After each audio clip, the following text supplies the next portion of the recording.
Donc maintenant, je sais qu'il y a eu des questions qui sont revenues sur un certain nombre de points qui ont déjà été abordés. Donc maintenant, c'est la partie, je dirais, questions, points divers. Donc on va essayer de répondre à ces questions-là. Donc Thierry, est-ce que tu peux les poser? Eh bien, volontiers. Donc, première question, et elle sera pour Jean-Guy. Elle vient de Philippe Genestrier de la Cluny 75. Il serait intéressant d'avoir un retour de l'école vers les groupes territoriaux lorsqu'une entreprise fait une demande. Alors, je pense que ça, c'est pour les stages en particulier. Nous avons mis en place un formulaire avec l'école pour toutes les entreprises qui désirent prendre des stagiaires. Et on a un relevé toutes les semaines dans les réunions dont on vient de parler. Et c'est ensuite suivi par ce qu'on a mis en place aussi depuis quelque temps, d'ailleurs qui n'est pas lié à Garas, qui sont les binômes entre le bureau des relations entreprises de Jacques Tabains et le Zidane carré de Jacques Tabains.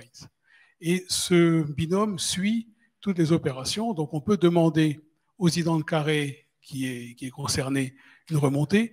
Nous, on a les nombres et on a aussi accès à travers l'école aux entreprises qui se sont exprimées, d'autant plus qu'on a reçu quelques propositions de stage à la suite de la newsletter demandant des stages il y a quelques semaines. On en reçoit qui ne sont pas liés à Garas et qui cherchent des stagiaires par ailleurs. Donc tout ça a été centralisé au niveau du bureau des relations entreprises à Paris et ensuite dispatché sur les différents tabacs. Très bien. Autre question toujours pour Jean-Guy. Patrice Letellier, donc de la Lille 168, qui est du GT 038 Orléans-Ouest. Quel jour est fixé pour la rentrée de la future promo? Quand aurons-nous la liste des entrants pour organiser l'accueil? Alors nous sommes dans un planning, comme vous l'imaginez, assez perturbé. Les concours se déroulent uniquement par écrit au mois de juillet, entre le tout début juillet et la dernière semaine, c'est celle du 22 juillet. L'école aura une liste assez précise des admis vers le 10 août. Donc nous aurons la liste des admis le 20 août, théoriquement, avec une rentrée qui sera le 31 août. Donc la date de la rentrée n'a pas changé. En revanche, on a compressé l'ensemble du planning pour tenir compte du fait que les concours ont été décalés. Alors, en complément par rapport à ce qui a été dit par Jean-Guy, bon, ce qu'on peut dire par rapport justement aux réceps qui ont lieu entre fin août et septembre. Donc, aujourd'hui, comme effectivement on est dans une situation assez perturbée, on ne sait pas très bien si elles pourront avoir lieu, toutes les réceps qui sont faites. Et donc, on attend un petit peu, bon, je pense que vers fin juin, donc c'est Joël Lempereur qui reviendra donc vers les présidents de groupes territoriaux pour voir comment chaque groupe territorial peut s'organiser par rapport aux réceps, sachant que bon, effectivement, la rentrée va être très perturbée. Donc ces réceps-là, donc peut-être que il faudra peut-être les faire plus tard. Bon, on verra. Donc en fonction des événements. Très bien. Donc là, c'est pas vraiment une question, mais je voudrais juste faire part du commentaire qui est fait par Xavier Sauge de la Cluny 195. Et je pense que ça fait suite à l'intervention de Napo sur connaissez-vous l'ASSAGE en Suisse, association qui regroupe toutes les écoles d'ingénieurs. Un benchmarking est intéressant. Cette association d'associations évoquée n'est-elle pas une réplique ou une évolution nécessaire aux IESF? En région, les IESF organisent beaucoup de manifestations avec des INSA et des arts et métiers. Voilà, je ne sais pas s'il y a une... non, je pense qu'il y a la réponse qui est faite là. Bon, je dirais qu'il n'y a rien à rajouter. Autre question donc d'Emmanuel Lesage de la Lille 87. Serait-il possible, alors là ça va s'adresser à la rédaction d'AMMAG, serait-il possible de faire un article dans AMMAG sur les GADS dans les scopes et de créer un GP-scope? Alors pour ce qui est de la création du GP-scope, à ce moment-là peut-être que donc il peut faire la demande, voir avec Jean Fournier comment on peut faire pour créer pour créer un groupe professionnel et donc quelles sont les possibilités par rapport à ça. Et puis, concernant le magazine, je pense que tu es encore mieux positionné que moi pour répondre. Bien, ben je pense qu'il n'y a aucun problème. C'est important de mettre dans le magazine et dans les publications de la SOS toutes les composantes, toute la richesse de la SOS. Et, eh bien, je passe le flambeau à Eric qui est derrière la caméra pour que ce sujet-là puisse apparaître dans un prochain numéro du MAG. Voilà, on va passer à des questions pour Jean-Marie. D'Alain Grave, donc d'Angers 174. Didier a formé son successeur, très bien. Néanmoins, le remplacement d'un VP Finance trésorier ne doit-il pas faire l'objet d'un vote de la communauté, selon les statuts, à moins que ce ne soit un intérim qui doit être validé avant la prochaine AG? Alors, par rapport à ça, donc, à la limite, il a presque fait la réponse dans sa question. C'est qu'effectivement, le conseil d'administration doit nommer un intérimaire. Ceci est vrai pour chacun des postes concernant les 6 qui sont élus. Donc, on ne doit pas laisser le siège vacant. Donc, c'est le conseil d'administration qui doit nommer l'intérimaire, donc après que le titulaire est démissionné.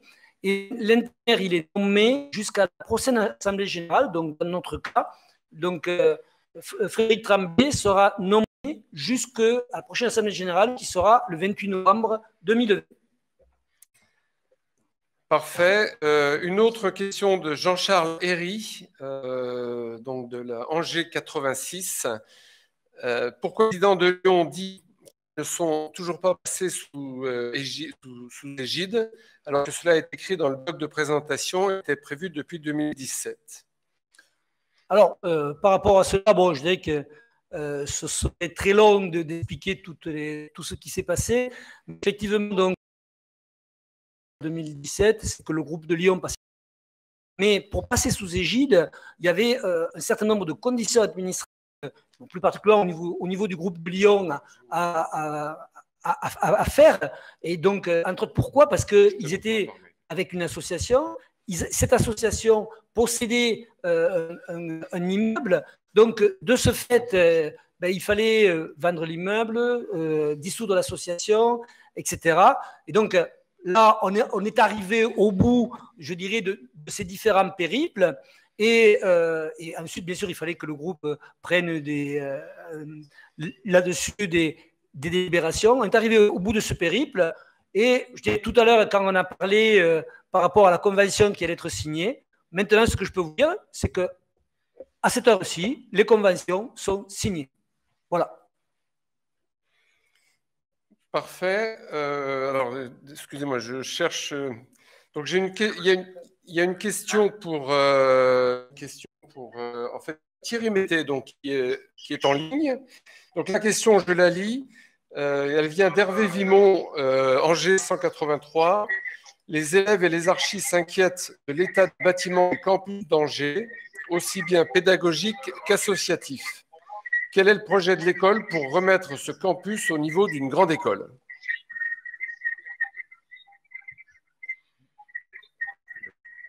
Thierry? Oui. Oui. Tu as entendu la question? J'ai entendu la question. Aujourd'hui, nous avons plusieurs projets pour l'école, court terme et moyen terme.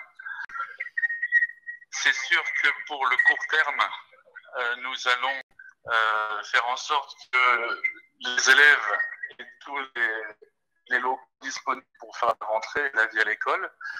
Et sur le moyen terme, nous travaillons avec l'école et la SOS et la ville d'Angers pour construire un projet moyen-long terme avec des bâtiments dignes de l'école des arts et métiers. Une réunion est prévue la semaine prochaine et nous sommes en relation avec la mairie et la direction du campus d'Angers est en train de préparer ce grand projet de refonte du campus d'Angers. Voilà. Merci. Alors, moi, je vais apporter, je dirais, 2 compléments par rapport à ça. Que pour le on va dire, le court terme, c'est-à-dire trouver des solutions pour que les élèves puissent faire la vie à l'école dès la rentrée 2020. Donc, c'est Philippe Claret, donc, qui est le vice-président projet international, qui s'en occupe, qui gère ça, d'ailleurs avec, entre autres, le groupe d'Angers et le DSC, le nouveau DSC qui a été nommé à Angers, qui est Jean-Michel Lefram. Et donc ça, c'est le premier point. Le deuxième point, donc, bon, il faut savoir que depuis les nouvelles élections, la personne qui va s'occuper de la partie immobilière à Angers, pour la commune d'Angers, c'est Gazar. Donc, en plus de la Angers 95, donc ce qui veut dire que donc il va avoir les filleuls de la Angers 220, et donc qui va donc s'occuper de cette partie-là, et ce qui nous permettra, je pense, d'avoir de bonnes relations. Parfait. Puis alors, dernière question, remarque, je ne sais pas, de Bernard Lenry, DDP de la Cluny 55. Il a pu noter, comme tous, en suivant cette assemblée générale, qu'il y avait au maximum 220 personnes connectées. Est-ce que ça veut dire que c'est un intérêt limité pour les questions liées à l'AG? Est-ce que ce sont des jeunes, des vieux? Je précise que nous n'avons pas le moyen de faire, je dirais, une analyse par tranche d'âge des personnes connectées. Voilà, le constat, ça a été en moyenne, et merci d'ailleurs, j'en profite, merci à tous les auditeurs de nous avoir rejoints après la coupure, hein, puisque on a manifestement récupéré tout le monde, et à nouveau toutes nos excuses pour la coupe d'interruption. Voilà, un commentaire, Jean-Marie?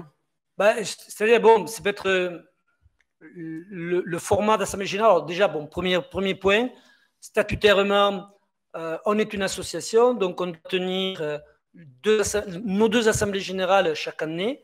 Donc c'est clair que c'est du formalisme, c'est clair que pour peut-être les auditeurs, c'est quelque chose qui demande du temps et demande de l'attention, donc qui n'est peut-être pas nécessairement quelque chose qui est très intéressant. Bon, ça c'est effectivement ce qu'on peut penser. Bon, après peut-être c'est effectivement le terme d'assemblée générale qui rebute. Malgré tout, je pense que plus particulièrement dans tous les points qui ont été abordés, moi je crois que ça valait, c'était intéressant. C'était un nouveau format, c'était la première fois qu'on faisait ce format où tout le monde devait se connecter. Moi personnellement, j'aurais espéré qu'il y ait eu un peu plus de connexion, c'est vrai. Et je dirais peut-être qu'il faut qu'on fasse voir pourquoi il n'y a pas eu plus de connexion, et donc pour le futur. Mais je pense que c'était une bonne remarque et une bonne question. Et après, tu as répondu concernant le fait de l'analyse, savoir les tranches d'âge. Voilà.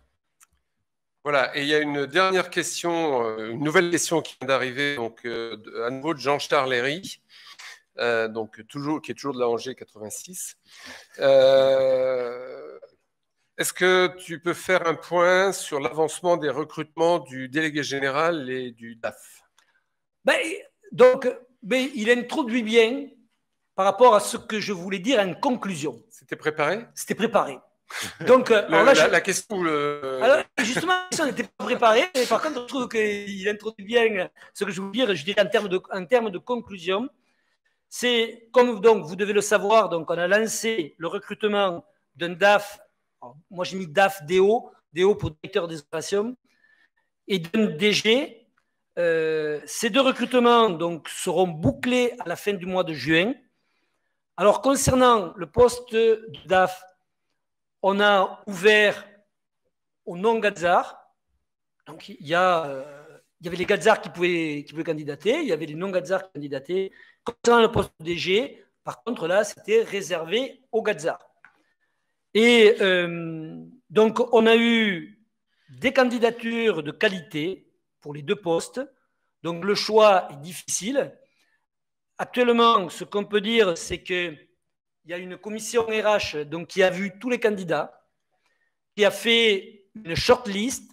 Et maintenant, concernant le poste de DAF, donc c'est moi-même, donc le trésorier, donc le futur trésorier, donc c'est-à-dire Frédéric Tremblay, et puis les vice-présidents qui vont voir les candidats DAF. concernant les candidats DG, c'est tous les membres du bureau qui verront les candidats, les 2 derniers. Et comme j'ai dit tout à l'heure, l'objectif est que fin juin, on ait fait le choix de ces candidats.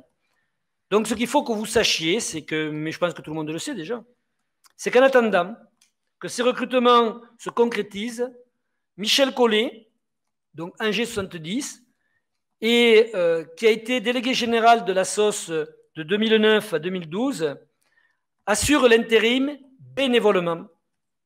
Au nom de toute la communauté, je l'en remercie vivement. Merci Michel.